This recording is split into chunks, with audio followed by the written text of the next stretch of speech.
Hello everyone, I'm Mrs. Midnight, and besides showing off with you that I painted my nails the way you recommended, 1-on-1 black and red to combine the two colors, I also welcome you to the second part of our tour in the Magical Creatures Reserve in Hogwarts Mystery, where this time we will get to meet the creatures of the forest. So everybody grab your creatures' food, because ready or not, here we go! For the ones that missed out on the first part of this tour, I'm leaving you the link to that video on the description so you can go meet the creatures of the grasslands if you like. But for now, I remind you that the dynamic of the tour is visit every creature, read a brief description of it, tell you a little bit about why I named them the way I did, do the friendship interaction, give them something to eat, and finally interact with the creature which you unlock when they love you and reach the maximum level. Our first creature is a fairy that in my case I named my Fae due to a video game that I owe you the name, I totally forgot it. But it's about you meet an incubi and you have to go to hell to rescue him because he gets kidnapped and what have you. And among the creatures that can teach you to fight, there is a fairy that's called Fae, and that's why I picked the name for my creature. Let's see her description, that here she is described as a small and humanoid creature famous for her vanity. So she's the kind that's friends with the mirror, and honestly, nothing wrong with that, you know? As long as you don't take it to the extreme, she's a pretty looking creature, she's actually very cute. Doesn't remind me of Tinkerbell so much, because the colors are too different to give me Tinkerbell vibes. But she is very cute, she has a very pretty looking design, and nothing wrong with being a little vain if she doesn't take it to the extreme, so nothing wrong with that. Let's do the friendship interaction.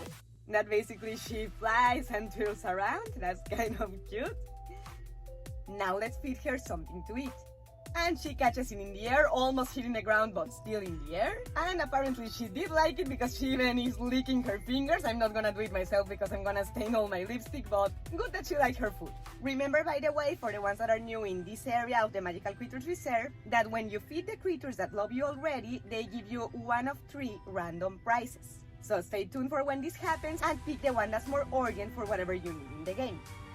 And now let's do the interaction that you unlock when she loves you. That's pretty cute because she like jumps from one of your hands to the other, and when she's done walking on your forearm, she jumps. It's very, very cute. It's like she's so tiny, so it's like very suitable interaction for her.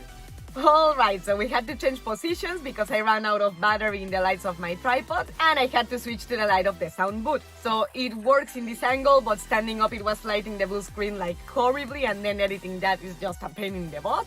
But well, after clarifying the change of position, let's go back to our magical creature tour, that this time is a turn for the bow truckle, which I named Picket in my case, to honor the one from Newt's Commander in Fantastic Beasts and Where to Find Them. Remember that he has a favorite one that, well, not that he's his favorite, but that he's more clingy to him, so he's with him all the time. So mine is named in the honor of this little boy, and here it is described as a little creature similar to a little branch that protects the magical trees.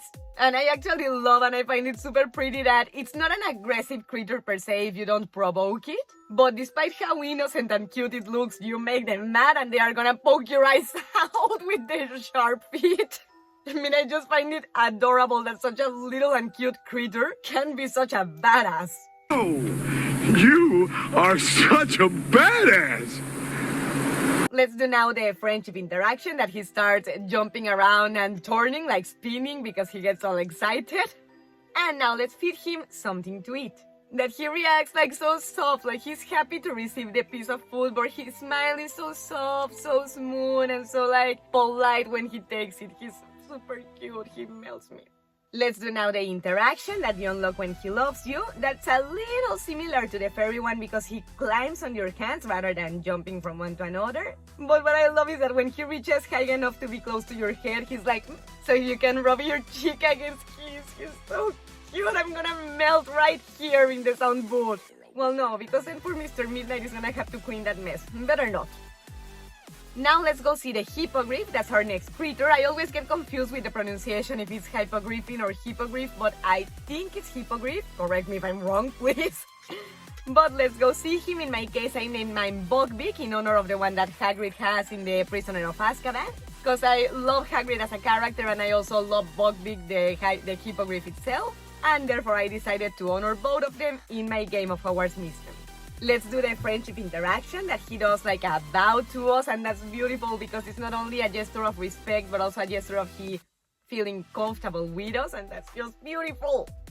Let's feed him now something to eat. that finally we found an animal that eats meat and not only the standard critter food.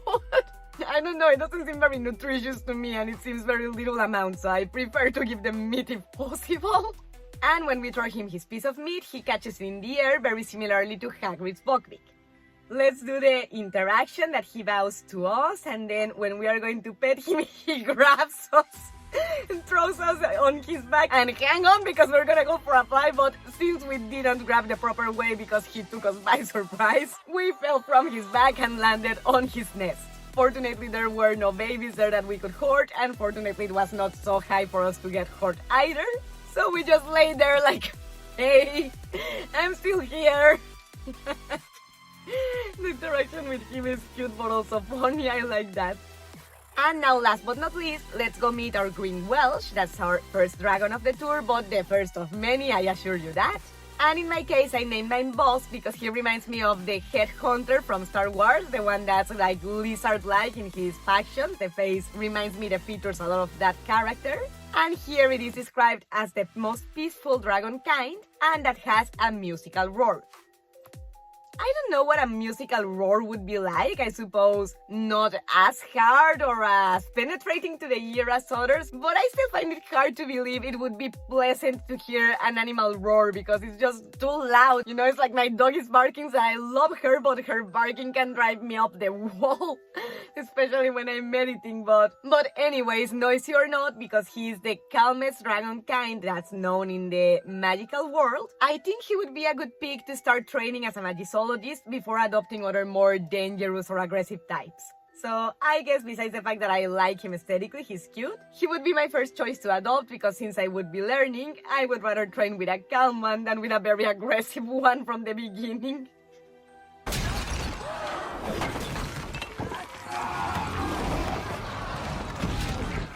Let's do the friendship interaction that basically he flips his wings a little bit, but very softly, very slightly. And then he just like looks around, just chilling. He's like very peaceful in his interaction. And now let's give him something to eat that I just love how he leaves his mouth like waiting for the piece of food to land. And when the piece of meat actually lands in his mouth, he starts chewing, and I guess he did like it because he finished it pretty fast. And now let's see the interaction that we see him laying down and hiding his face under his wing like this, but then he flips it over like peekaboo. And I just love that such a big creature and tough creature like a dragon plays in such an adorable and tender way. I'm going to melt again. And that's all for today, Midnighters. I hope you enjoyed this second part of the tour that we explored the forest territory. And here I actually am only missing one creature, that would be the gnome. But in my case, I don't know about you, but it's not so appealing to me. Although I will have to adopt him eventually because there is a mission with Hagrid where you need one. But for now, I'm super broke anyways when it comes to notebooks because of adopting other creatures. And in any case, whenever I get more, I would rather adopt something else.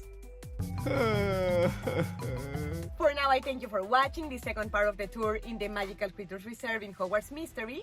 And if you liked the tour and you enjoyed yourself while watching, don't forget to leave me a thumbs up, subscribe to the channel, and click on the bell so YouTube lets you know when I upload the third part of the tour, where we would meet the creatures of the Forbidden Forest.